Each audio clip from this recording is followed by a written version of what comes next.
Hotep, everybody. This is Michael Imhotep, founder of the African History Network and host of the African History Network show.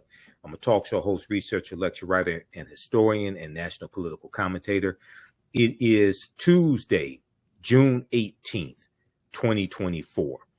And I want to talk about this story. I posted on our Facebook fan page, the African History Network, and it deals with recent comments from veteran actor Morgan Freeman. Okay. And it reiterates some comments that Morgan Freeman has made before about Black History Month. Some comments I would say are uninformed comments. This is an article from independent.co.uk. Morgan Freeman says he detests Black History Month, quote unquote, it's not right. He says, my history is American history, and he's promoting a new I think it's a documentary or movie he has out.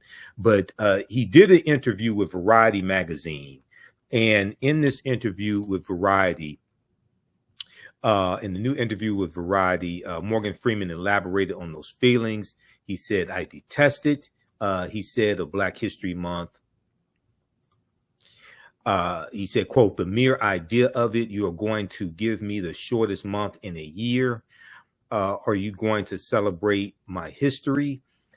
This whole idea makes my teeth itch. It's not right, end quote. He added, my history is American history. It's the one thing in this world I am interested in, beyond making money, having a good time, and getting enough sleep, end quote. Okay.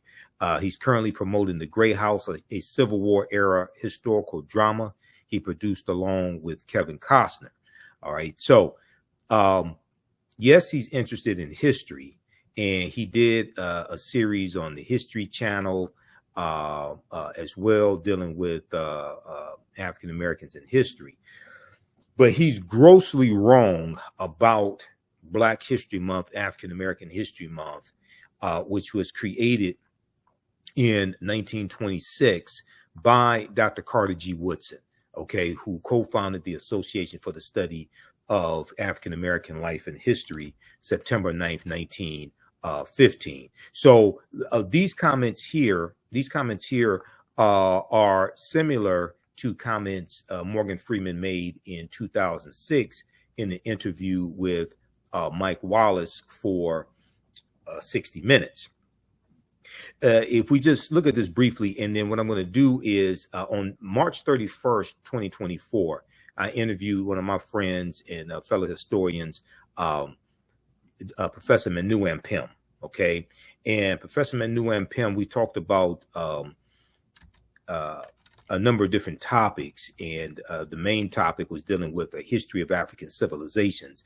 But we also talked about Dr. Carter G. Woodson, in the father of Black history, and we talked about African American History Month, Black History Month, and Dr. Woodson's work dealing with African history also. Okay, so I'm going to play that interview next for you, an excerpt of that interview what we did with Dr. Carter G. Woodson. But there's a total misunderstanding of this history. First of all, Black History Month was never designed to be the only time of the year we celebrate our history. Okay. And Dr. Carter G. Woodson, when we look here at this presentation that I do for Black History Month, Woodson founded Negro History Week in 1926. He explained the reason behind the celebration in a pamphlet widely distributed months before the first celebration was to take place during the second week in February 1926. The reason why the month of February was chosen, okay, and we created Negro History Week, African American History Month. We created this. White people did not give us this, okay? The reason why the month of February was chosen is not because it's the shortest month of the year. It's not because it's the coldest month of the year. It's because the second week in February contains the birth dates of Frederick Douglass, which is February 14th. That's the assumed birth date for Frederick Douglass, because he was a former slave and he didn't know the exact date of his birth or the exact year of his birth. It was either 1817 or 1818, he thought.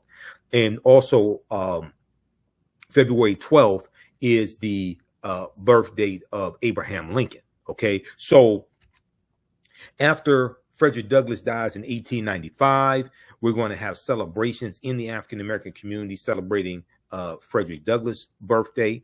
And after Lincoln is assassinated, April 1865, we're going to have celebrations celebrating Abraham Lincoln's birthday as well, okay? Because of the Civil War is going to lead to the African slaves being freed. The Civil War was not fought to free the slaves; it was fought to bring the South back into the Union. But it's going to lead to the slaves being freed. So, because you already had these celebrations taking place in the African American community during the second week of February, Dr. Carter G. Woodson inserted his new monthly cultural or weekly, his new cultural celebration during that same period of time. It had nothing to do with it being the shortest month of the year, okay? And if you just need to have 30 days to celebrate Black History Month so you feel like a full human being or something like this, you can still celebrate March 1st and March 2nd. Okay, it's not against the law to continue to celebrate March 1st and March 2nd if you just have to have 30 days. But Dr. Woodson exclaimed that Blacks knew practically nothing about their history. Okay, African Americans knew practically nothing about their history. He ultimately believed that African Americans could benefit immensely from knowledge of their past and accomplishments of their ancestors. He added that race prejudice was the byproduct of whites' belief that Black people had not contributed anything of worth to world civilization. All right. And Dr. Woodson wrote a number of books. Miseducation of the Negro in 1933 was his most popular book, but he also wrote African Background Outlined as well. He wrote books dealing with the history of Africa also. Dr. Woodson argued that if the historical record was set straight, that if the history of Black people were studied along with the achievements of others in schools, not only would Black youth develop a sense of pride and self-worth, but racism would also be abolished.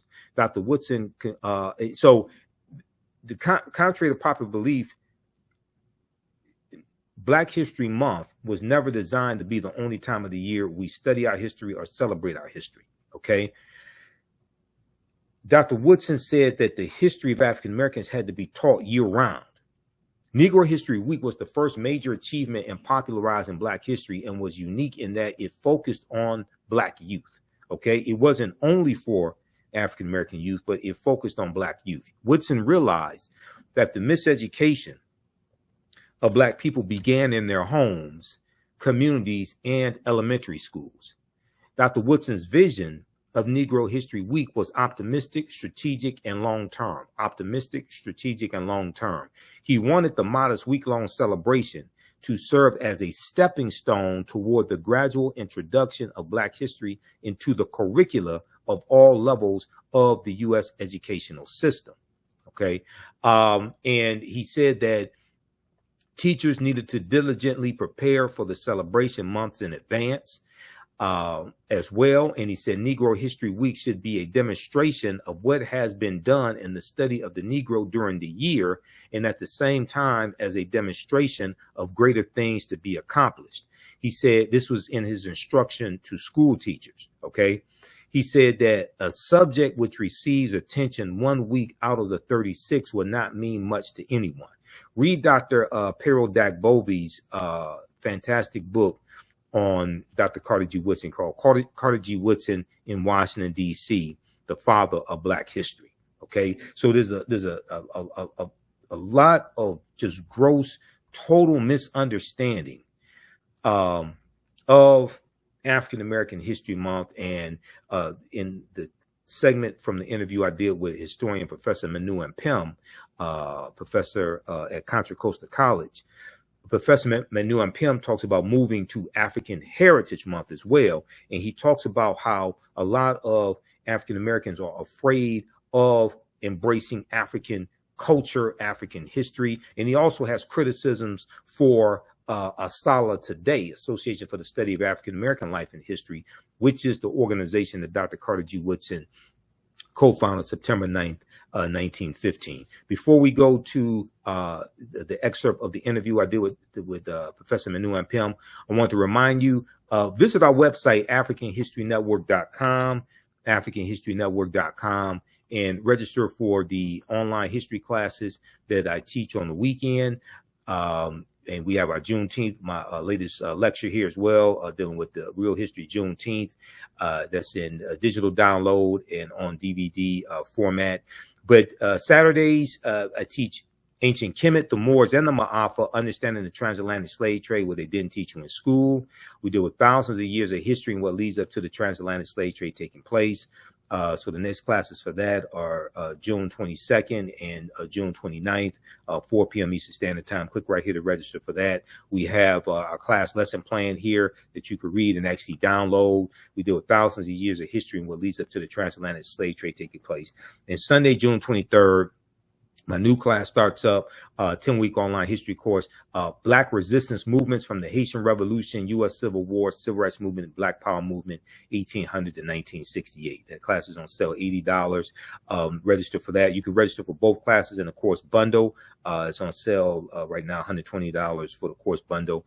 But this is a fantastic class, and we look at history from 1800 through 1968, 1970 to see what leads up to the Civil War taking place, what happens after the Civil War ends, the Reconstruction era, Jim Crow era, what leads the laws and policies put in place that lead us to where we are today to understand where we need to go from here. Now, we do the sessions live. All the sessions are archived and recorded. You can go back and watch it anytime. Even after the course is over with, you can go back and watch the entire course, okay? So visit our website, AfricanHistoryNetwork.com. The content is PG-13, so you can use this content with our children. Also, I have other lectures that I've done there as well in DVD format and digital download format at our website, AfricanHistoryNetwork.com. And you can support the African History Network, $ the AHN Show, through Cash App, $ the AHN Show through Cash App, and through PayPal, paypal.me/the AHN Show. So we have the information right here on the homepage and our link to Cash App and PayPal as well. And information about the African History Network show, Sundays, 9 p.m. to 11 p.m. Eastern Standard Time. Here's the interview, an excerpt of the interview I did March 31st, 2024 with historian Professor Manu Ampim. So when you talk about Dr. Carter G. Woodson in your book as well, and you in the broadcast that you did December 15th, 2023, you talked about how Dr. Carter G. Woodson is left out of the conversation dealing with African history, African culture, things of this nature. But his last two books dealt with African history. He had African history background, and then he was working on another one. But he also had a book on African folklore, African myths and folklore as well. Talk about Dr. Carter G. Woodson, who most of us know, co-founded the Association for the Study of Negro Life and History, September 9th, 1915. Created Negro History Week, second week in February 1926. Talk about his research in Africa, dealing with African history and culture. Yeah, that's one of the most important developments in the 20th century regarding African civilizations. Carter G. Woodson is very much omitted without justification from the focus and discussion on bringing African civilizations to the forefront. One of the things that Woodson did, I mean, he created his organization, the Association for the Study, at that time is called Negro Life and History. Now it's Association for the Study of African American Life and History. And Woodson began to do his work in the early 20th century. And when Woodson was around up until when he passed in 1950, his focus was increasingly on African civilizations. But from the time that Woodson led the charge to make the focus on history of Black people front and center, when he created the week in the second week of February 1926, Africa had always been a central component for Woodson. So and he's left out. So a couple of things that folks should know. He wrote several books on Africa. You mentioned Right. African myths and folktales. That was one. The last two books he wrote was African Heroes and Heroines, and the last book is the African Background Outline. That was Right. the last two books. Not only that, but the last three articles written by the great scholar who passed in 1950. The Right. last three articles written by Woodson was a article series simply called Egypt, a 3-part series, and it was called Egypt because for Woodson, the mission was to bring back the missing pages, the missing chapters, and the missing volumes of the Black contribution to U.S. and world history. So for Woodson, this was unacceptable that Black people had been written out of the story of U.S. and world history and contributions. So for him, it was to establish our humanity. So when Woodson is focusing on in his essays and his books and his presentations to his organization, when he's arguing that there has to be the missing pages put back into the story, he's not just talking about the experience here in the U.S. He's looking at a global experience. When he says world history, he means just that.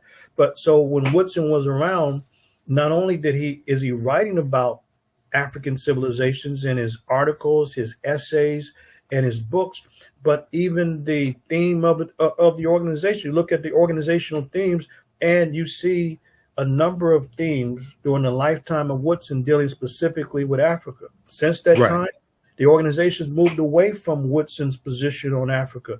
And the problem is that people don't even know. If they look at the journal now it's a Journal of African American Life and History, but the Journal of Negro History. When that was founded in 1916, the very first issue is dealing with Africa. And not only that, but he has a team of writers who are focusing on Africa. So they from the very first issue of the journal, Volume 1, Number 1, there's several articles dealing with Africa, and they constantly did book reviews, and they're on Africa, not only from the first issue of the volume of the journal all the way through. But not only that, but even the bulletin. Later on, they created the bulletin of then it was called Bulletin of Negro History. Now it's a Bulletin of the Black History Bulletin. But in 1937, the very first issue, Woodson, as the editor, he has a big old picture of Africa on page 6, a big old picture on the very first issue. And in fact, all the way through, there is focus on Africa, and this gets left out of the scholarly discussion. And when scholars are looking at the Black history movement, they leave out Woodson and his unique focus on African civilizations. Like, for example, let me just give one example of what gets left out.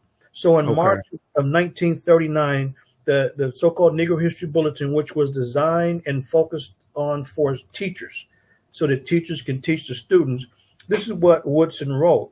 He says, sculpture reached its first, sorry, let me go to the title. The title is The Negro in Art, From Africa to America. And this is the March 1939 issue, Volume 2, Number 6. And this is what Woodson writes. He says, sculpture reached its first high level in ancient times under the Egyptians. The Sphinx near the pyramids of Giza, the temple at Luxor, the rock temple at Abu Simbel, and the obelisk show the greatness of Egyptian architecture and sculpture. And so he's claiming Egypt or Kemet as an African civilization, but he's writing articles all the way through. He's reviewing books like Lorenzo Turner on Africanisms in the Gullah dialect, and Woodson's reviewing the books like that because Africa was front and center for Woodson. There's not a time that Woodson was not writing articles and or books about Africa, or his organization having themes dealing specifically with Africa. What Osla has done, and you mentioned Daryl Scott, he's one of the last persons defending Woodson when Woodson said that self-publishing is self-defense. And so what the organization has done, they've left out Woodson's work on Africa, not because it's not there, because they're uncomfortable. So Professor Scott, Dr. Scott, he was arguing that how in the world could you disregard the work of Woodson when he established in 1922 Associated Publishers. He said that Associated Publishers Inc. Yep, the publishing company. 1922. And so the thing is that Woodson said that nobody can edit and change your work if you're publishing yourself. So that's why for him, he can say whatever he wanted to say. Like you had the great book there, The Miseducation. He was able to say what he wanted to say, when he wanted to say it, and who he wanted to say it to. But what the organization did is decide to disrespect the tradition, disrespect Woodson. And now if you want to get the journal, you got to go through the University of Chicago. And Dr. Scott was one of the last battlers to say, this doesn't make sense. This is not Woodson. This is not Woodson's tradition. But guess what? Those folks are the one, and they may be listening. So what? Challenge the evidence. They're the ones uncomfortable with Africa. That's why they. I get that impression. I get that impression that many of them are uncomfortable with Africa. They're uncomfortable with Africa, and that's why they would rather give up independence against Woodson's position and give the publication to the University of Chicago. So, folks, if you want to get the journal of what's now called a Journal of African American History, or get the back issues of the Journal of Negro History, you got to go through the big mainstream institution, University of Chicago Press, and not through the Association for the Study of African American Life and History, because those professionals who have the money and the resources to remain independent, but they don't have the orientation. So they disrespect Woodson and they disrespect his tradition. There's no defense to it. So kudos to the guest you had on, because Brother Dr. Scott. Daryl Scott, he was one of the last ones fighting to try to keep a respectful focus on Woodson's vision. So not only has the organization give up the independent publishing apparatus, but they've abandoned Africa. And you look at the theme now, everything is African American. There's nothing wrong with that. But look, Brother Michael, here's how we do it in the Woodson tradition. And I have some of the themes. Go ahead, keep talking, because we got some of the themes. Because there's been a theme, there's been an annual theme for Black History Month, Negro History Week, African American History Month since 1928. Yes. Okay, and Dr. Woodson picked these themes. He died in 1950. Go ahead and then we're gonna go over a few of these themes that dealt with Africa, because most African Americans don't know there's been an annual theme for Black History Month. When I do my presentations on African American History Month, I said we don't have to keep recycling the same 15 to 20 sanitized Negroes every year. We don't understand how powerful this monthly cultural celebration is and why it was actually created. Go ahead. Yeah, as a matter of fact, to that list, we'll also put 1972 on that list: African art, music, literature, and a valuable cultural experience. But look, I'm glad you have that there, because this is new information that gets omitted. So if we look at the focus of the annual themes, Africa's front and center, because when Woodson said that the goal was to put back in the missing pages of world history, what the hell do they think they was talking about? World history is talking about Africa. So that's why you have African themes. And the last African theme was really 1992, because and it was because of the great work of Van Sertima and others who challenged and exposed Columbus. And that's about it since that time. But everything's been just okay. Now here's what we do in the tradition of Woodson. Two important things I want people to know. Number one, in the current theme by Asala, and they set the national theme for those that follow them, this year is African Americans and labor. So we changed it. It's we have ours was the classical African contributions in art from Africa to the Americas. Because for us, there's no way to separate the Black experience in the Americas from the African background and origin. And so whenever they have a theme only focusing on African American, we add the African component to it every single time. But so they have African Americans in the arts. That's okay, but it's not in the Woodsonian tradition. The Woodsonian tradition would be the achievements in art in Africa and the Americas. That's why I read this article he wrote, "The Negro in Art from Africa to America." That's in the Woodsonian tradition, and but the people are not comfortable with Africa. And like the great Kwame Ture said, if you start your history in slavery, the best you can be is a good slave. And that's what we're dealing with now. We have people that have disrespected Woodson, and they have only focused on African American because that's what they're comfortable with. So that's one issue to be aware of. The other issue is that it should be properly called. If we're following Woodson's direction and his leadership and his insight, it should be called African Heritage Month, because that's what we're focusing on, African heritage. When people say Black History Month, to them, it means to focus on issues of struggle, of how Black people overcome slavery, escape slavery, or how they got their ass kicked by the police or something like that. Right. And what Woodson was concerned about after the celebration was founded in 1926, if we see Woodson in the 1930s, he's criticizing at that time what was being done, always talking about something negative in Black people. He said, look, we have to assert our humanity. We have to look at Black contributions, achievements, and contributions in the world, and not always associate Black people with a problem.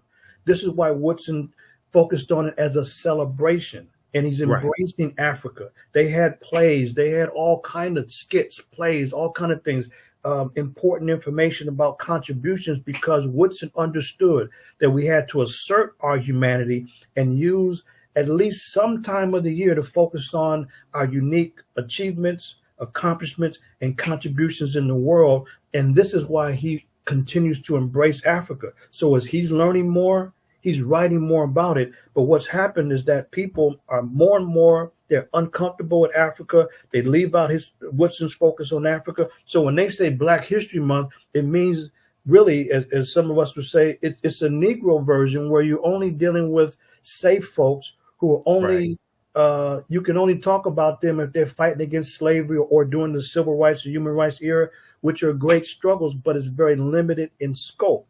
And so African Heritage Month means that we have to embrace Africa as we look at the overall Black contributions. This is why at our college, we've always had themes that associate the celebration. That's what we have with Africa and our experience in the Americas. And we tell folks that we do not endorse all of the negativity you all want to bring in February, because this is a chance for us to assert our humanity. So it should be African Heritage Month as a reminder that Africa must be the foundation for our perspective. But those that are dealing with Black History Month, most of that is negative. Like, for example, I saw a flyer, somebody shared something with me that somebody had a Black History Month event, and all I saw was a fashion show and some drinking. So what the hell is this? This is a Black History Month event. You know what I mean? Because it ain't got nothing to do with Africa, and it's got nothing to do with contributions to humanity. So, Brother Michael, what's important is that we reteach and re-educate it, even the informed community, the so-called, whatever they call it, the conscious community, to shift. Because this is the only way in which we can take back the focus created by Woodson and separate it from all this craziness, and make sure that we define it as African Heritage Month and force people to have positive events that embrace our unique contributions to humanity, which I lay out in my book. I have a whole section on these contributions in math, medicine, architecture, social organization, medicine, you name it. And these contributions must be front and center. And this is what the concern was of Woodson, as he was criticizing those folks that only focused on problems and not the contributions of Black people. Excellent, excellent. And the name of Professor Manu Ampim's book again is A History of African Civilizations. This is the second revised edition, A History of African Civilizations. You can get it at his website, advancingtheresearch.org, advancingtheresearch.org. We have it up here on the screen. We're going to put the link again here in the thread of the broadcast. Please support this brother. Order his book today. This is great reading material, great material to use with your children. I'm going to pull this back up, this slide I have, because this is a slide from my African American History Month presentations. And this is research I did years ago. If we just look at some of the themes, now there's been an annual theme since 1928. And if you go to Asalah's website, asalah.org, asalh.org, they have all the themes going back to 1928, annual themes. 1928, Civilization, a World Achievement. 1933, Ethiopia Meets Era in Truth. 1935, The Negro Achievements in Africa. 1936, African Background Outlined. Now, we know Dr. Woodson died in 1950, but 1960, the annual theme was Strengthening America Through Education in Negro History and African Culture. I don't understand how you deal with Negro history and African culture, but okay. This is 1960. But in 1971, African Civilization and Culture, A Worthy Historical Background. And then we know let me see, I have a Sala's website up here right now. We know in, let's see, 1992, you talked about African Roots, Experience New Worlds, Pre-Columbus to Spatial Exploration. So that was the 500-year commemoration of Columbus setting sail on his first voyage. 1987, Afro-Americans and the Constitution from Colonial Times to the Present, etc. Go ahead and talk about that for a minute. Then I have the article that I was looking for from the New York Times that talks about Brazil and South America. Yeah, these themes, it clearly shows Woodson's consistent and well-rounded focus on Africa. And as you mentioned, he passed in 1950. So when the themes continued in 1960, 1971, 1972, it's because these are people that was still around, that he was mentoring and influenced.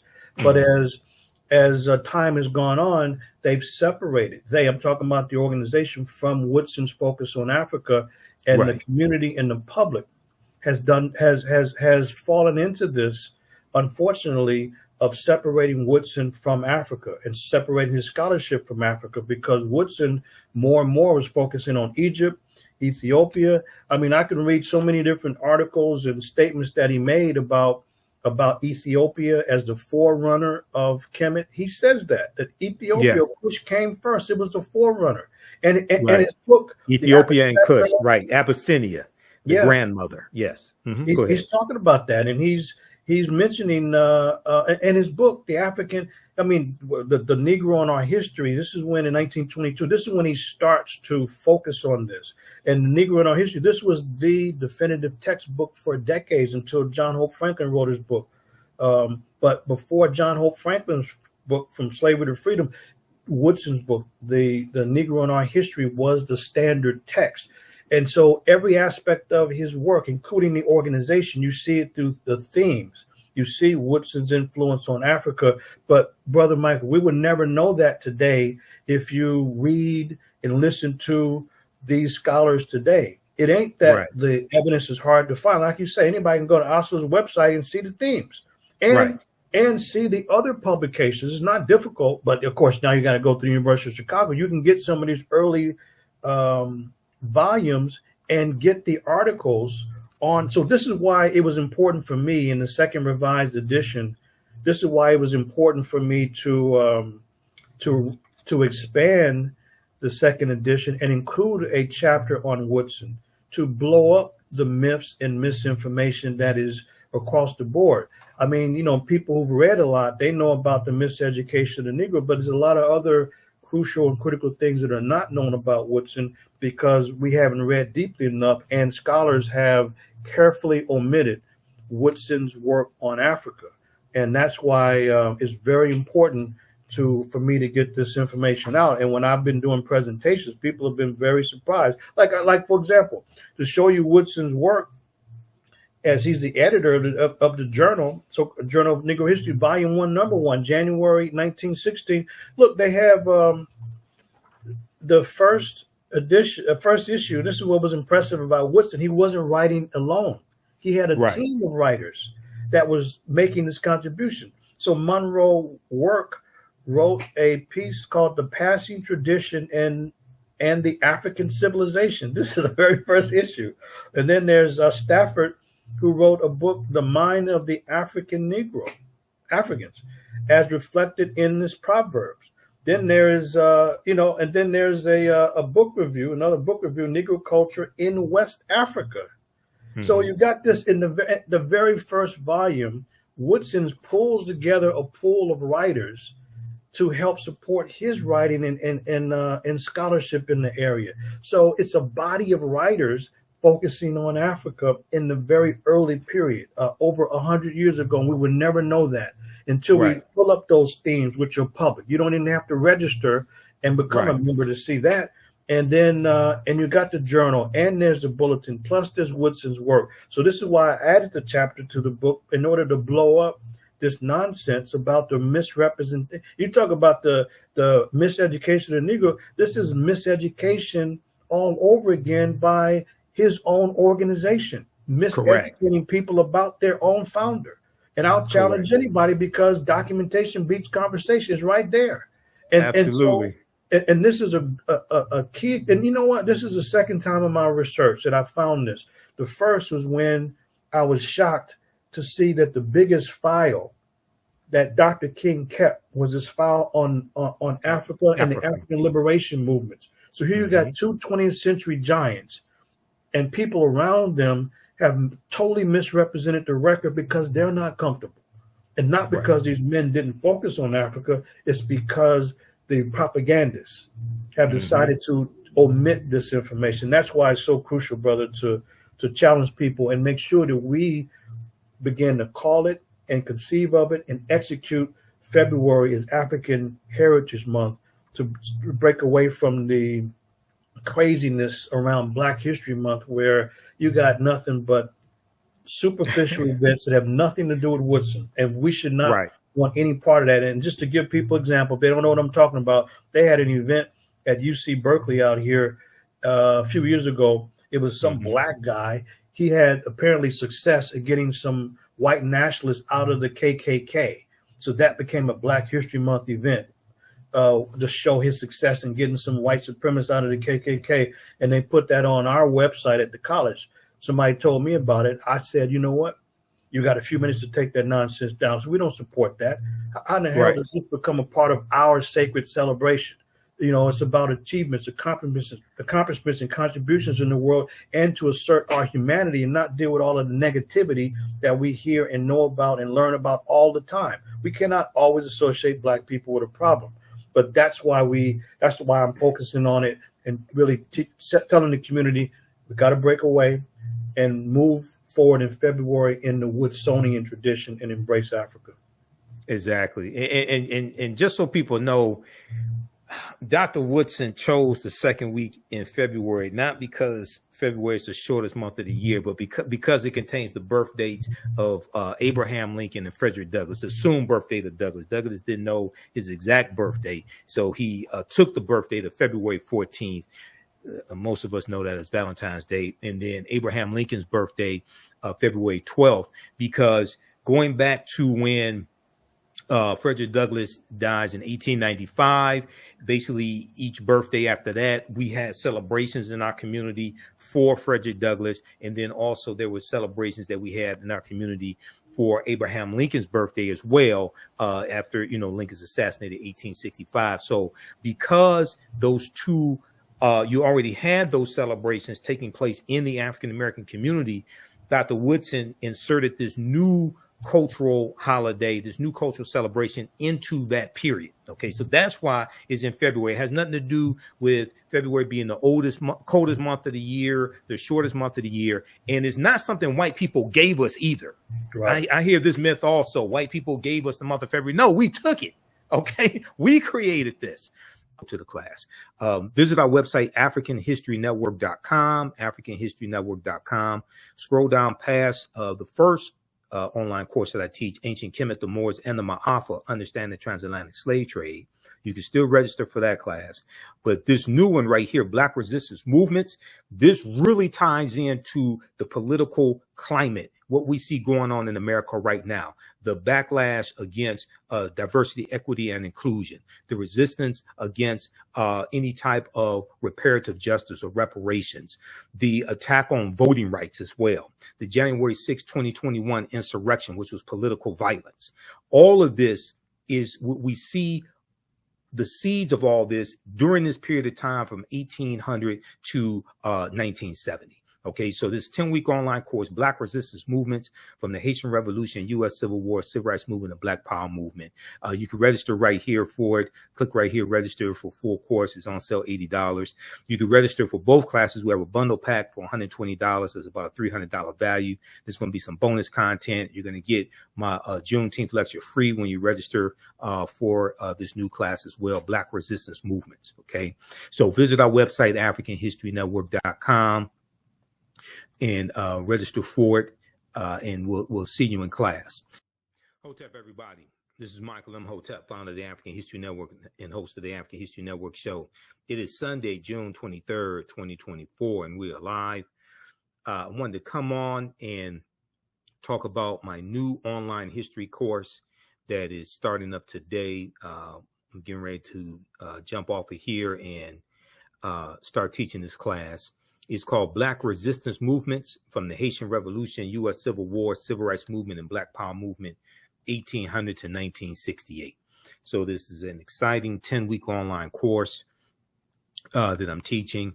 I wanted to come on and give you all a brief overview of the class. Okay, so this class focuses in on history from 1800 to 1960. Focuses on what leads up to the Civil War taking place, what are some of the laws and policies put in place that lead us to where we are right now. We deal with the Jim Crow era, the Reconstruction era, in the aftermath of the insurrection that we saw on January 6, 2021 at the U.S. Capitol.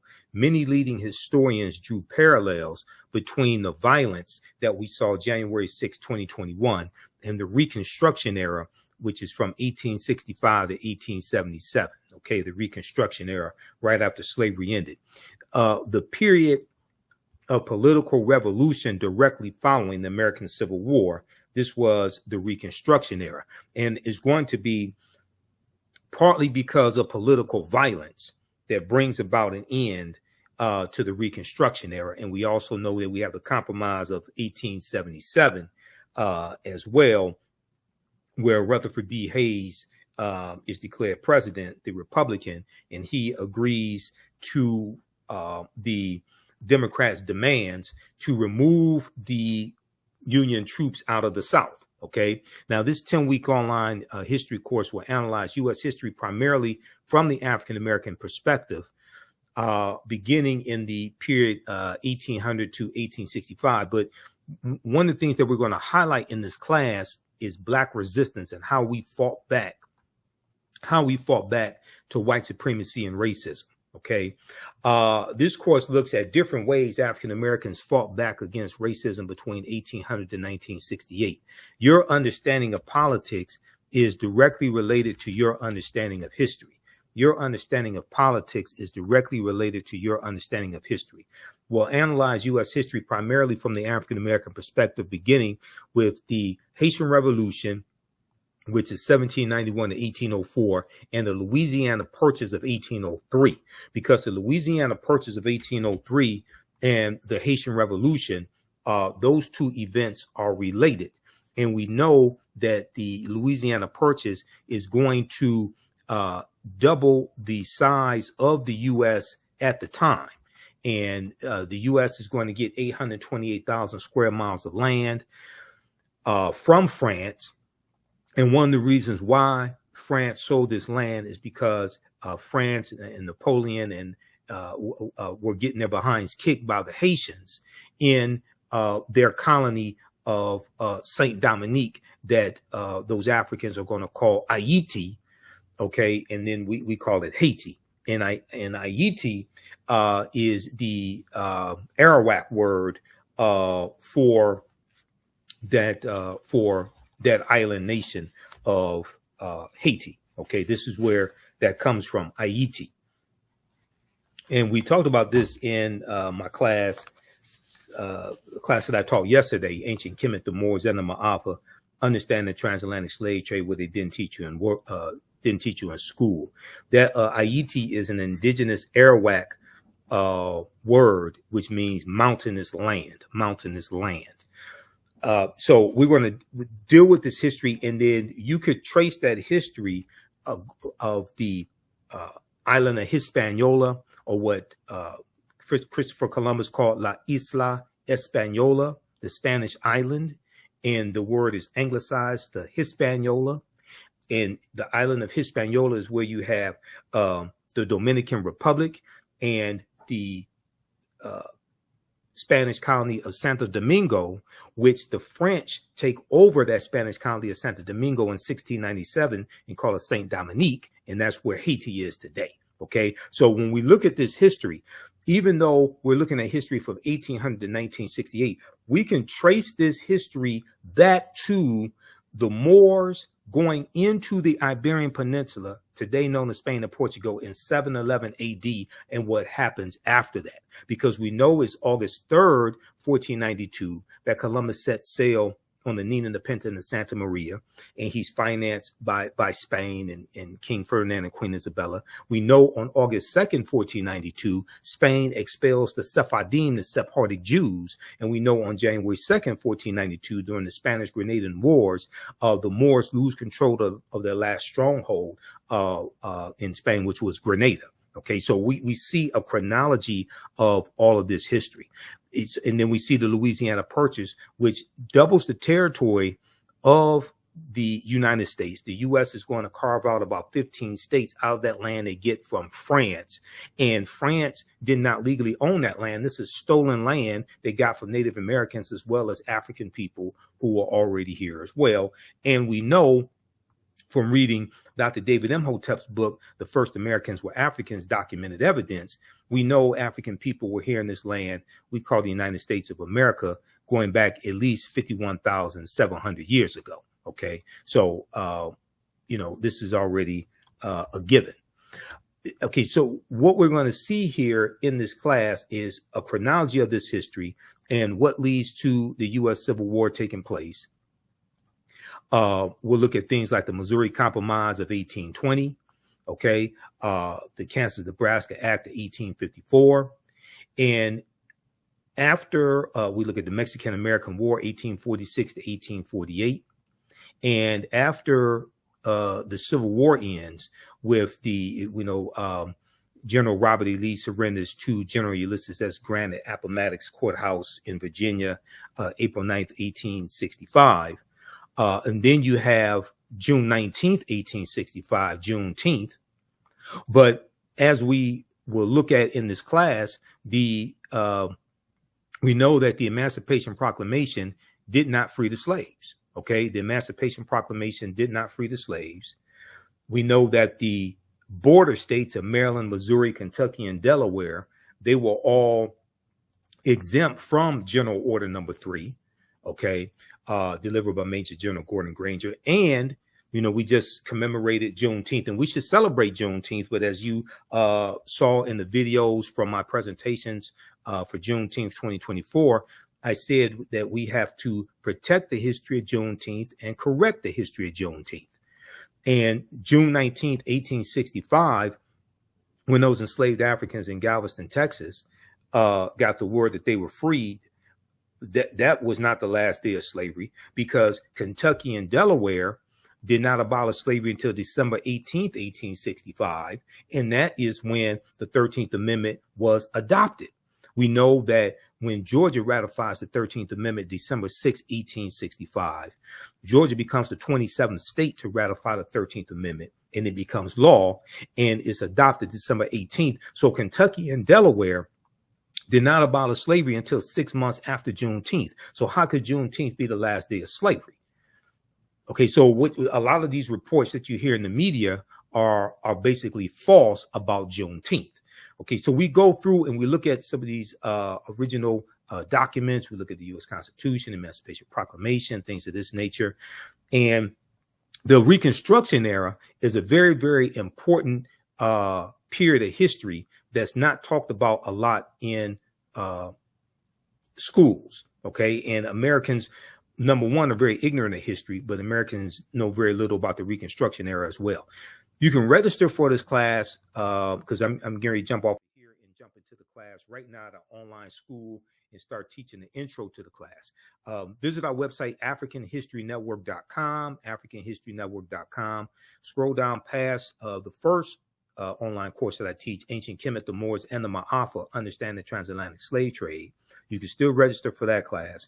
But this new one right here, Black Resistance Movements, this really ties into the political climate, what we see going on in America right now, the backlash against diversity, equity, and inclusion, the resistance against any type of reparative justice or reparations, the attack on voting rights as well, the January 6, 2021 insurrection, which was political violence. All of this is what we see. The seeds of all this during this period of time from 1800 to 1970. Okay, so this 10-week online course, Black Resistance Movements from the Haitian Revolution, U.S. Civil War, Civil Rights Movement, and Black Power Movement. You can register right here for it. Click right here, register for full course. It's on sale, $80. You can register for both classes. We have a bundle pack for $120. It's about a $300 value. There's going to be some bonus content. You're going to get my Juneteenth lecture free when you register for this new class as well, Black Resistance Movements. Okay, so visit our website, AfricanHistoryNetwork.com.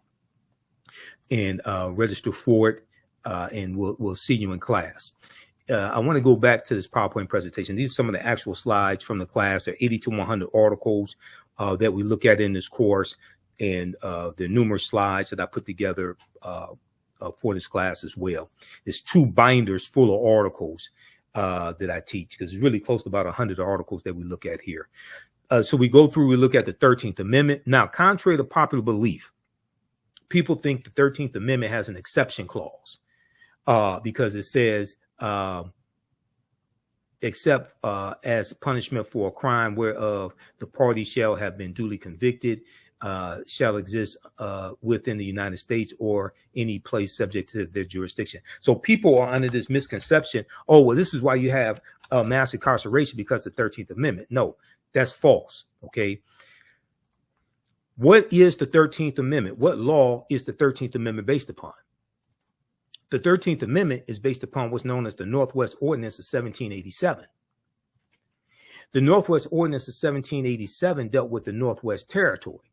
It dealt with Michigan, Ohio, Indiana, Illinois, Wisconsin, and Minnesota. The Northwest Territory is one of the main reasons why the Northwest Ordinance, I should say, the Northwest Ordinance of 1787 is one of the main reasons why places like Michigan, where I live, had very low levels of slavery, because the Northwest Ordinance basically abolishes slavery in the Northwest Territory. And when I did my presentation for the Detroit Reparations Task Force on March 2nd, 2024, some of you all have seen the video of that lecture because I've been rebroadcasting it on my social media platforms. I talk about the Northwest Ordinance there, officially titled An Ordinance for the Government of the Territory of the United States, Northwest of the River Ohio. The Northwest Ordinance was adopted on July 13, 1787 by the Confederation Congress. Okay, this is the same Congress. This is who drafts the U.S. Constitution. Okay, in 1787 at the Philadelphia Convention, the Confederation Congress, the one-house legislature operating under the Articles of the Confederation. So the Northwest Ordinance chartered a government for the Northwest Territory, provided a method for admitting new states to the Union from the territory, and listed a Bill of Rights guaranteed in the territory. And one of the things that it did was basically forbade slavery. A Bill of Rights protecting religious freedom, the right to a writ of habeas corpus, that means having your day in court before, being convicted, the benefit of a trial by jury, and other individual rights. In addition, the accordance encouraged education and forbade slavery.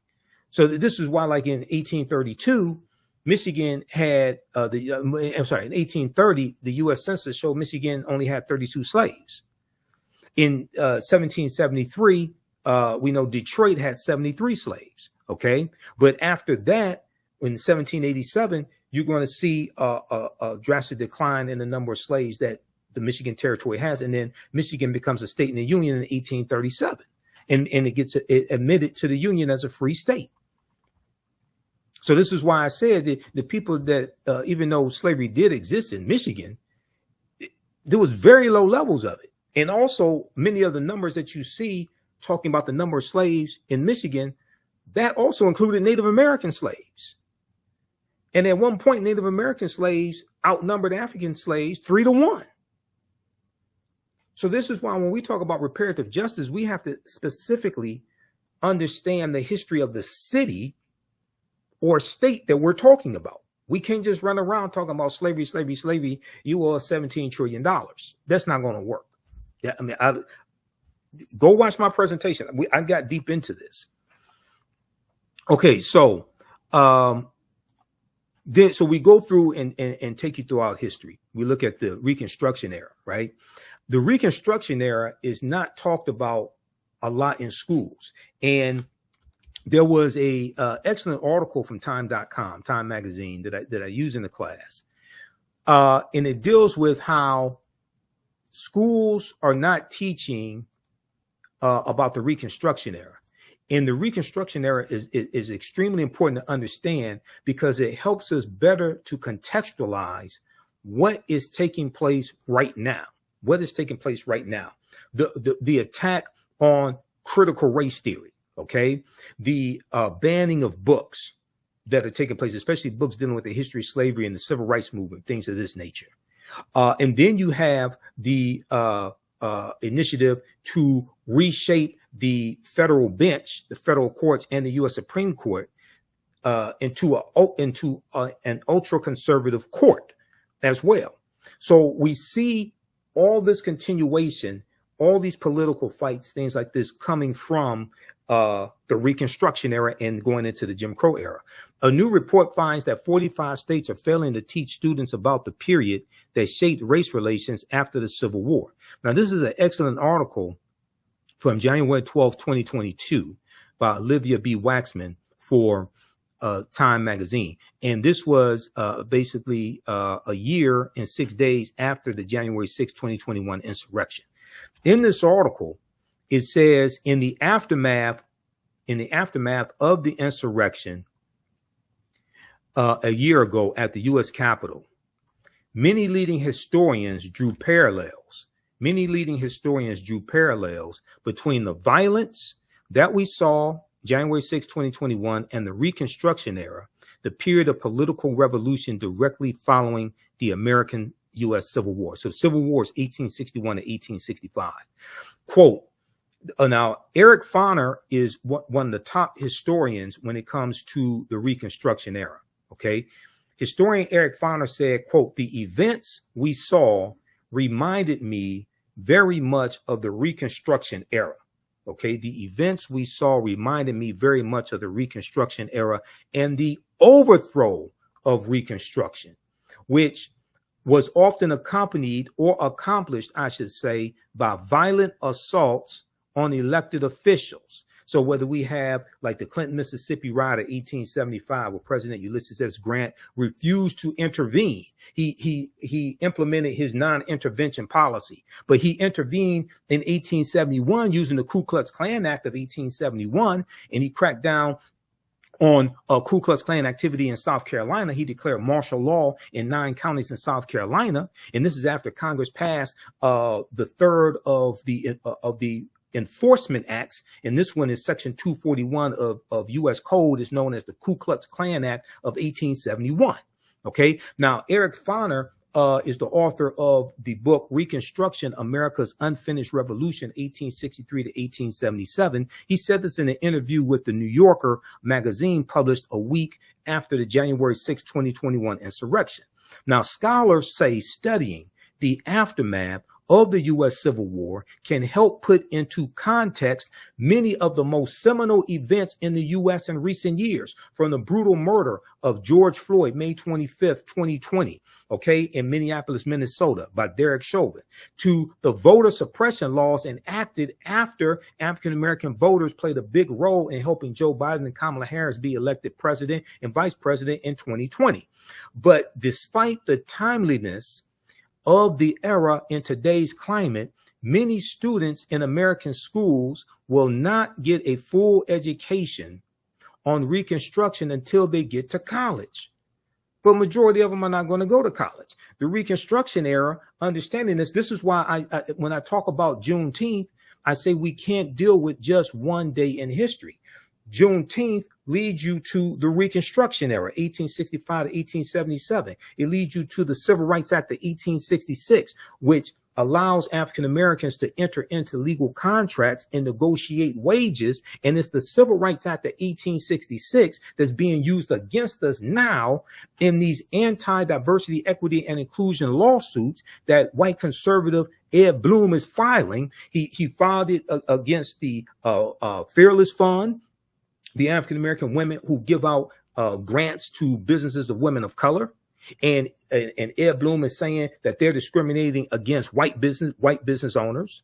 It played a part also when we deal with the affirmative action being overturned in college admissions. That was Ed Bloom, conservative activist Ed Bloom, who filed that lawsuit once again. So one of these Reconstruction laws and the 1866 Civil Rights Act, that was the foundation of the 14th Amendment of 1868. Now you have these white supremacists using these laws against us that were created for us. And this is why we have to understand this history and understand, and your understanding of politics is directly related to your understanding of history. Okay. And this is why I say we have to practice political self-defense. Understanding how these laws and policies impact African Americans, impact our economic condition, how to weaponize our vote, how to fight back against these people, take them out of power, vote them out of office, and understanding how to protect gains that have already been made. If you don't understand history, you don't understand the gains that have been made. The attack on voting rights, Senate Bill 201, okay, coming out of Georgia. That's very similar to the attack on voting rights, African-American voting rights that we saw at the Mississippi State Constitution, the Mississippi State Convention in 1890, okay, shortly after Reconstruction ends. And they're rewriting the Mississippi State Constitution to oppose poll taxes and literacy tests, to suppress, it was specifically designed to suppress the African-American vote. There's an excellent article from the Washington Post called "The Mississippi Plan to Keep Blacks from Voting in 1890. Quote, "We came here to exclude the Negro," end quote. Now, that quote, "We came here to exclude the Negro," is a direct quote from Solomon Saladin Calhoun, who was the white county judge who presided over the Mississippi State Convention. And he said, "Let's tell the truth. If it bursts the bottom of the universe, we came here to exclude the Negro. Nothing short of this will answer." Because African Americans were the majority of the population in Mississippi, and we were the majority of the voters. Okay. So they're trying to take back power.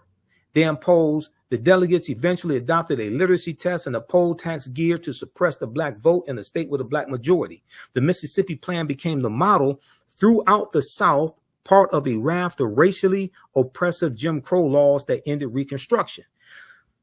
What you're going to see is other states adopt similar laws. South Carolina, 1895, Louisiana, 1898, Alabama, 1901. You're going to see Georgia, Oklahoma. It's the same thing that happened after Senate Bill 201 passed. Okay, out of Georgia, other states, especially many of these former Confederate states, they started passing similar bills. Okay. And what are they doing? They're cracking down on mail-in ballots, okay? And they're trying to find ways to suppress the votes of African Americans, Latinos, Asian Americans, white college students as well. It's not just targeting African Americans. We are the main target, though, because we have historically been targeted, because there has always been a fear of African American political power in this country. Read the article from motherjones.com. Now, you know I'm a national political commentator. You see me on Roland Martin Unfiltered every Friday. You see me on the African History Network show. I just did Attorney Areva Martin show this week as well, this past week. You know, she's a CNN legal analyst, Areva Martin. So I was on her radio show on 1580 AM KBLA out of Southern California, which is Tavis Miley's radio station. I did the Carl Nelson show on WOLB Baltimore, Radio 1. I did his show on Monday, June 17th. We dealt with Juneteenth history and politics and the 2020 for presidential election, etc. Look at this article right here, May 13th, 2021. Leaked video, Dark Money Group brags about writing GOP voter suppression bill across the country. Quote, we did it quickly and we did it quietly, end quote, said the executive director of Heritage Action. Now, this is an excellent article that I use in my classes. This is written by Ari Berman and Nick Sergey. Ari Berman used to write for thenation.com, and during the 2016 presidential election, Ari Berman wrote a series of articles dealing with the voter suppression that was taking place during the 2016 presidential campaign. And he has one article that deals with how there are 868 fewer polling places to vote at in the 2016 campaign. That's a direct result of Shelby County versus Holder, U.S. Supreme Court case of 2013, which gutted Section 5 of the 1965 Voting Rights Act. Well, the reason why you needed the 1965 Voting Rights Act is because of what happened in Mississippi in 1890 at the Mississippi State Convention, and what happened in Florida in 1889 when Florida was the first state to have poll taxes, and what happened in South Carolina, in Georgia, in Alabama, when they rewrote their state constitutions.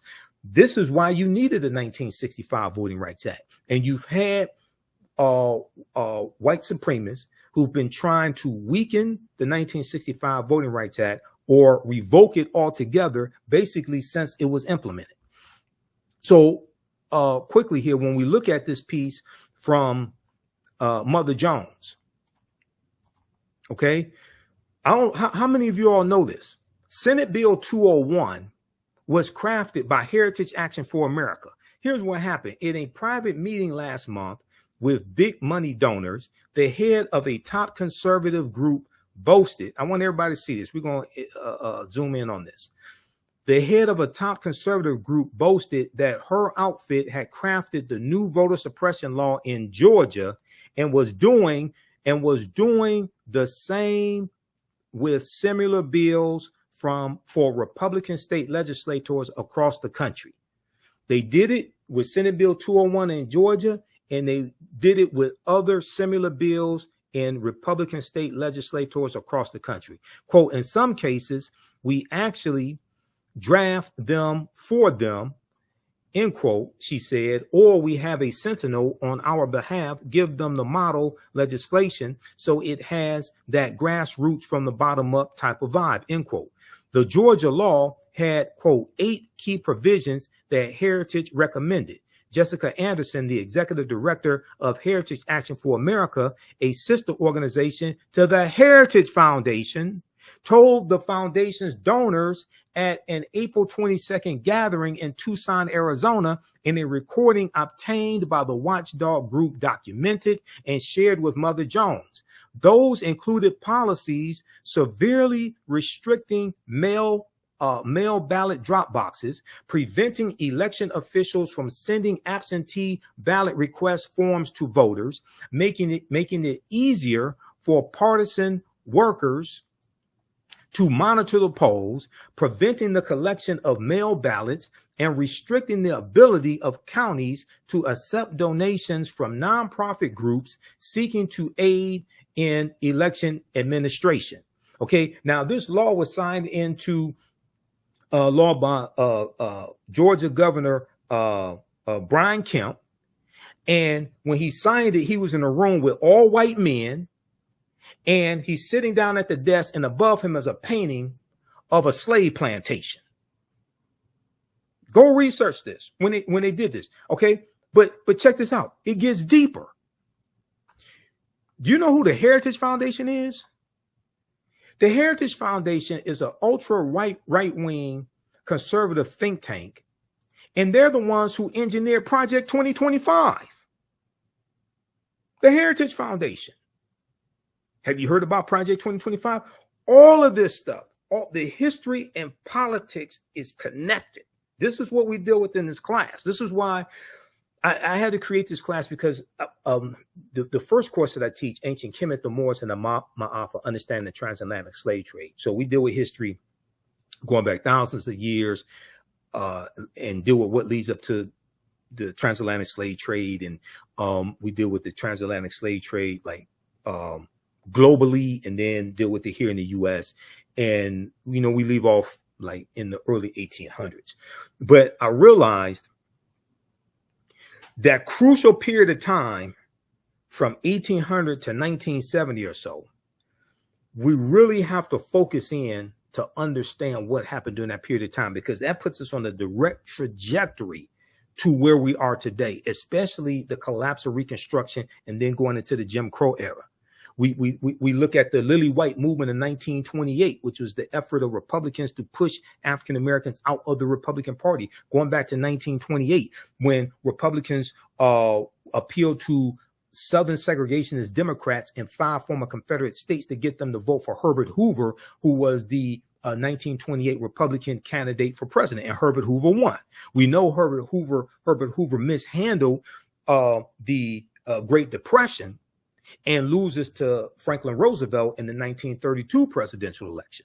Okay, so we get to see a chronology of all this history. But Project 2025, and I talked about it when I was on Carl Nelson's show. We talked about it on.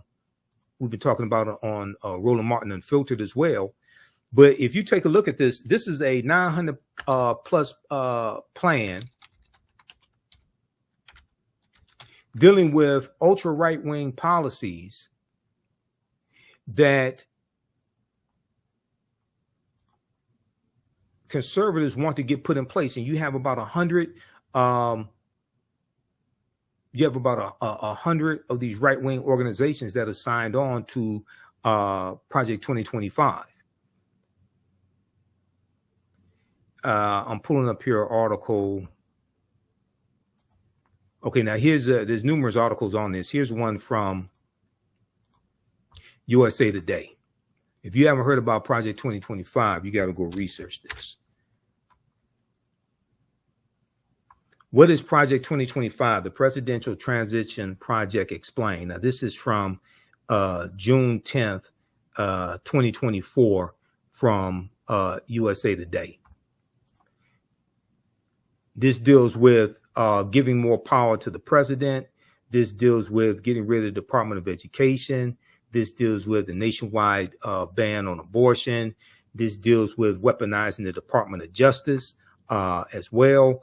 I mean, this stuff is deep. This deals with politicizing federal employees and getting rid of thousands of federal employees and implementing a loyalty pledge as well to be a federal employee. What is Project 2025? The Presidential Transition Project Explained. This is from the USA Today. The detailed plan to dismantle and reconstruct the government laid out by conservative groups known as the 2025 Presidential Transition Project has critics up in arms over its apocalyptic and authoritarian nature. The Heritage Foundation, a conservative think tank in Washington, D.C., led an effort to create the more than 900-page mandate for leadership published in April 2023. So this is the type of planning these people are doing. Reimagining the executive branch and presented a plan to overhaul several government agencies, including the FBI, for the country's next conservative president to follow. Now, the Heritage Foundation did something similar in 1980 with their mandate for leadership. And and that was a book in 1980 that contained 2,000 policies they wanted the Reagan administration to adopt. The Reagan administration adopted 60% of those policies in the first administration of Ronald Reagan. And these were a lot of anti-African-American policies. These policies calling for smaller government, attacking poverty programs, all different types of negative things like this. According to the project's website, the playbook provides a governing agenda and a lineup of people ready to implement it to, quote, rescue the country from the grip of the radical left. Rescue the country from the grip of the radical left. It includes a domestic and foreign policy agenda, a list of personnel, training, and a 180-day playbook. Read the rest of this here.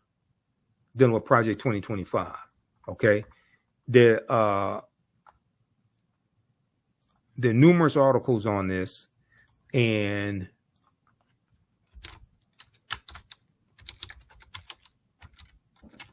let me pull up something here. This is one from, let's see.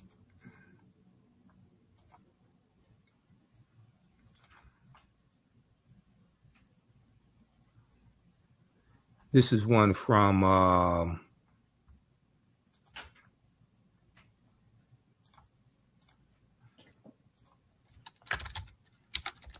on, I'm not gonna pull up that one. That's a video.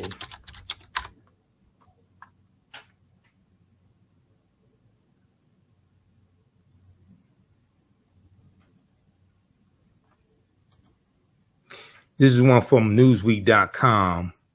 Now, this is the ex-Republican National Committee chair. This is Michael Steele, who's African-American. And he's confronting, so on the weekend on MSNBC, co-hosted by Michael Steele, they just had the guy who's the head of the Heritage Foundation on the show. They had him on this weekend. It was Saturday. They had him on Saturday, June 22nd. Ex-RNC chair confronts Republican on Project 2025 plan to gut government, 2024. Michael Steele, former chairman of the Republican National Committee, confronted Kevin Roberts, president of the Heritage Foundation, on Saturday over Project 2025, a plan that includes firing up to 50,000 federal government workers. A plan that includes firing up to 50,000 federal government workers. Now, African Americans make up 18.4% of the 370,000 federal employees. So when you talk about firing 50,000 federal government workers, you're talking about firing a lot of African Americans. In August 2023, conservative think tank, the Heritage Foundation, in collaboration with other right-leaning groups, published its Project 2025.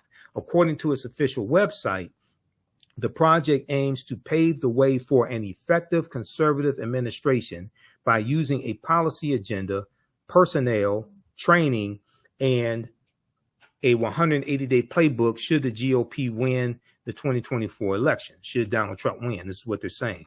Proposals include reintroducing legislation making it easier to fire federal employees, prosecution for distributing abortion pills by mail, and abolishing recently established diversity, equity, and inclusion DEI initiatives at the Department of Defense.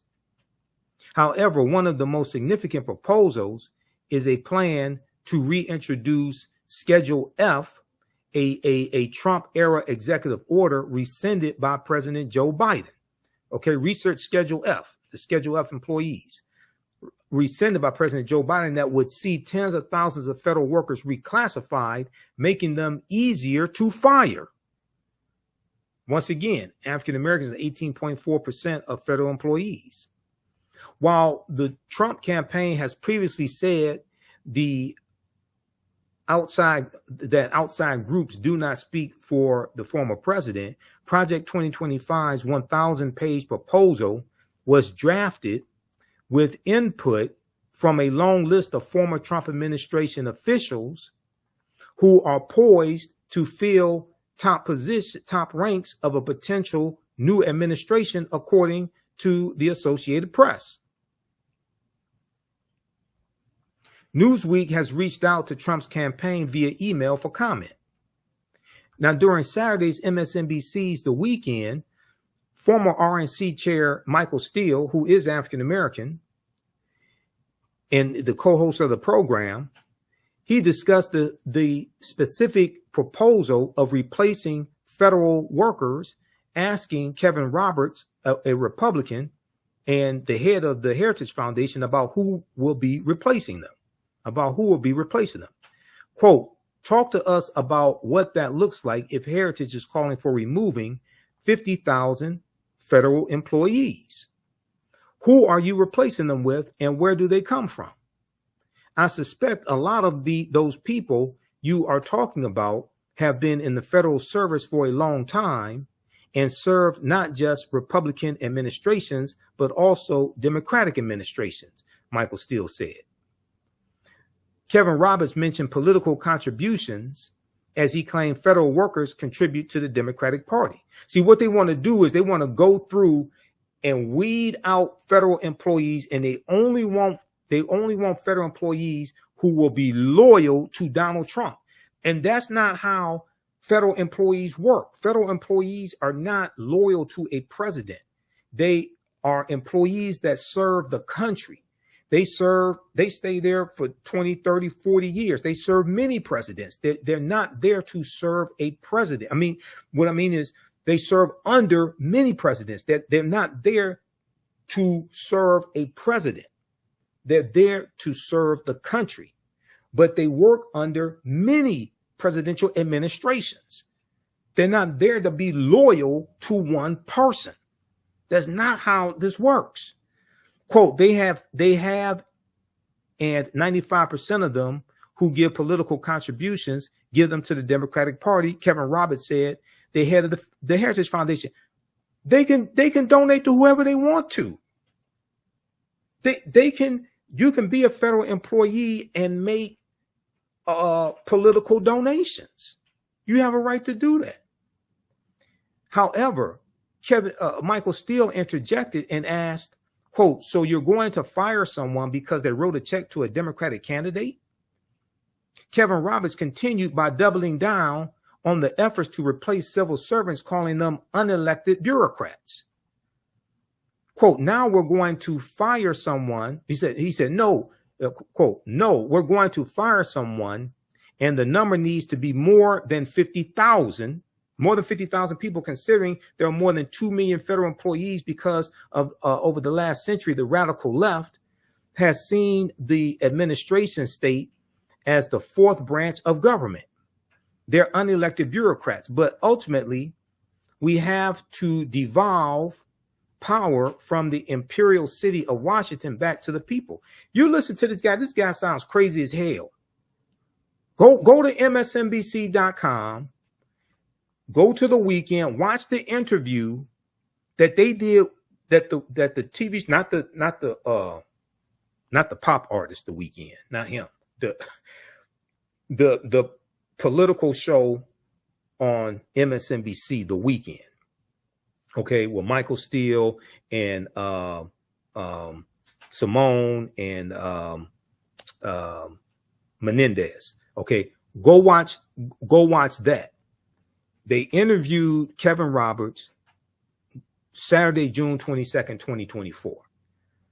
This dude sounds like a Trump bobblehead, full of conspiracy theories.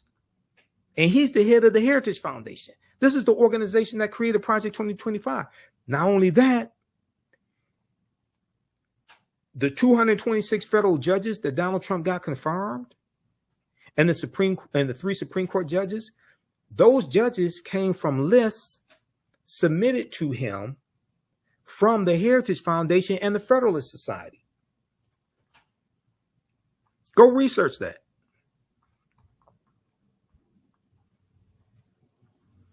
Okay, read the rest of this article here. This is how deep this is. Your understanding of politics is directly related to your understanding of history, because they both intersect. And when we study history from 1800 through 1970, and we're going to end in 1971 with Richard Nixon declaring his war on drugs after he ran for president in 1968 and won in 1968, and he won on the platform of law and order, which basically means lock up black people, protect white people. And he ran on a backlash to the civil rights movement, the Black Power movement, the rebellions taking place across the country, attacking the anti-poverty programs, that the Great Society programs from President Johnson. He attacked a lot of those programs as well. Okay. So visit our, so how do you all like this type of information? Give us a thumbs up, give us a heart, give us a like. This is a very, very timely class. And this helps you to better understand what's taking place in the country right now, dealing with politics, news events, people reclaiming the Confederacy. We just did a story on Roland Martin Unfiltered where 2 schools in Virginia just voted to rename the schools after Confederate heroes, because they changed the names of the schools in 2020 when you had a racial reckoning taking place in this country because of the killing of George Floyd. Now you see a recalibration. Now you see people trying to go back to the way it was because they want to hold on to white supremacy. You have a lot of people that want to hold on to the Confederacy. We're going to deal with the Confederacy in the class, but nations don't name schools and don't have monuments honoring traitors to that nation. The Confederacy, these were traitors who committed treason based upon Article 3, Section 3 of the U.S. Constitution. The U.S. Constitution defines treason. And they committed treason based upon Article 3, Section 3 of the U.S. Constitution.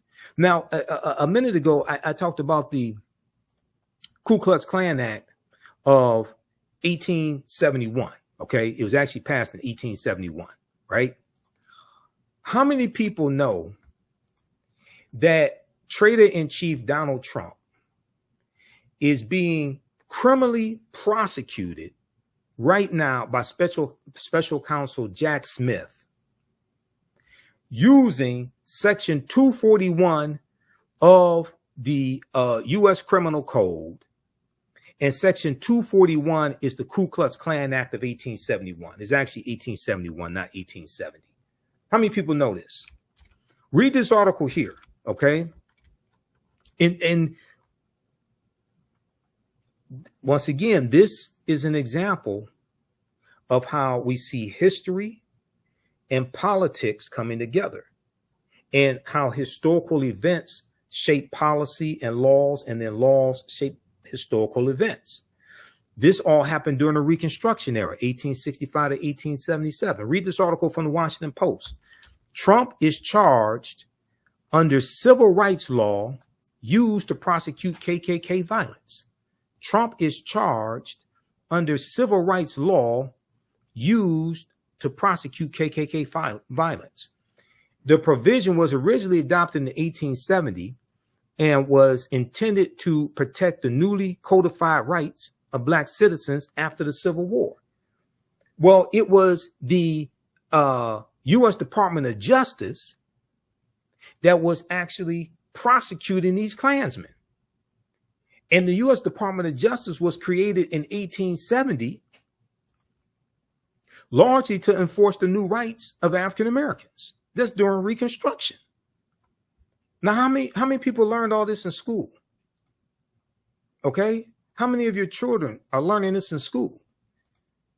So then, when you see, this is why if you see me in Roland Martin Unfiltered and on the African History Network show, I tell you the work that Kristen Clark is doing in the Civil Rights Division of the Department of Justice, the work that Merrick Garland is doing, because the prosecution, the investigation, number one, and the prosecution of the January 6, 2021 domestic terrorists, that is the largest investigation the U.S. Department of Justice has ever done since they were created in 1870. And one of the main reasons why those domestic terrorists attacked the U.S. Capitol is because 16.9 million African Americans voted for Joe Biden and Kamala Harris. And then the day before that attack, January 5th, 2021, you had the special election in Georgia, once again, Georgia, and Senator Raphael Warnock won his election. Okay, the African-American senator, he won his election. And John Ossoff, the Jewish candidate, Democrat, he won his election, which gave Democrats a slim majority in the Senate. So there was a lot of racial animus that was driving this hatred that we saw explode in Reconstruction-like era violence and them assaulting over 140 police officers. Yet Donald Trump says he loves police officers and he backs the blue. But he sat there for 187 minutes in the White House watching it on television and did absolutely nothing. He backed the blue until the coup. That's what happened. He backed the blue until the coup. All right, so visit our website. How do you all like this type of information? Who still needs to register for this online history course? I'm about to get out of here and jump into the class and start teaching this class. Visit our website, AfricanHistoryNetwork.com, AfricanHistoryNetwork.com. Scroll down. We have my new Juneteenth lecture there. It's a 3-hour lecture. If you register for this class, you're going to get the Juneteenth lecture in digital download format. Okay. But you can order it in DVD or digital download format. You can register for the first class I teach, Ancient Kemet, the Moors, and the Ma'afa. Understand the transatlantic slave trade, what they didn't teach you in school. Now, we do the sessions live. All the sessions are archived and recorded. You can go back and watch these anytime. So even after the course is over with, you can still go back and watch the class. Okay. A year from now, 2 years from now, you'll still have full access and you can watch the class. This content is PG-13, so you can use this with your children. Okay, so it's not overly graphic. I don't do a lot of cursing or anything like that. And it's very visual. So there's articles that we reference, books that we reference. I show you usually the book references on the screen, so you don't have to buy any of the books if you don't want to. But register here. We're going to do a class introduction right now. I teach this at my online school, so you can register for this course. Click right here, register for full course at AfricanHistoryNetwork.com. We just posted a link here in the thread of the broadcast. You can also support the African History Network, $ the AHN show through Cash App and through PayPal, paypal.me/the AHN show. That helps us keep doing the research, stay on the air, keep broadcasting, pay some of the bills. This is our official Cash App account, $ the AHN show, SHOW. When you go to it, it'll say Michael. There's some like 5 or 6 fake African History Network Cash App accounts out there that I have identified, like these right here. Oh, and you can click on a Cash App link right here. Here's our QR code. Okay. And then here's our link for PayPal as well. This helps us keep doing the research, stay on the air, keep broadcasting, pay some of the bills, finance our Sunday night show, the African History Network show. I usually do that Sundays, 9 p.m. to 11 p.m. Eastern Standard Time on our social media platforms as well. All right, we have to get out of here. Hopefully you learned a lot today. You can email me through the website if you have any questions, AfricanHistoryNetwork.com. We'll see you in class. Remember, right now is corrects wrong behavior. What you do for yourself, what you do to yourself, and what you allow other people to do to you and get away with is based upon what you think about yourself. What you think about yourself is based upon what you have been taught about yourself. What you've been taught about yourself is based upon everything you've read, heard, and seen about yourself. So when you control the radius of a man or woman's thoughts, you can control the circumference of his or her actions, because the mind can't do or teach what it doesn't know. And your understanding of politics is directly related to your understanding of history. Okay, so we'll see you in class. Listen to the African History Network show. And Wakanda, right now is correct wrong behavior. It's not over till we win. Wakanda forever.